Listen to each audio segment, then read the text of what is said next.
Syndicate member Tirupati से आया, धंधे की बात करनी है मुरुगन भाई से। मुरुगन साहब बिजी है मीटिंग में, जब खाली होंगे तब मिल लेंगे।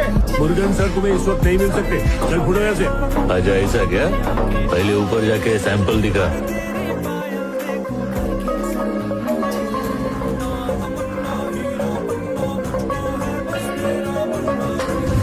ये एक नंबर माल है, सोना है रे सोना। ये 2 टन है, ऐसी 5 ट्रक है, मतलब 10 टन माल लेके आया हूँ। क्या बात बोला रे।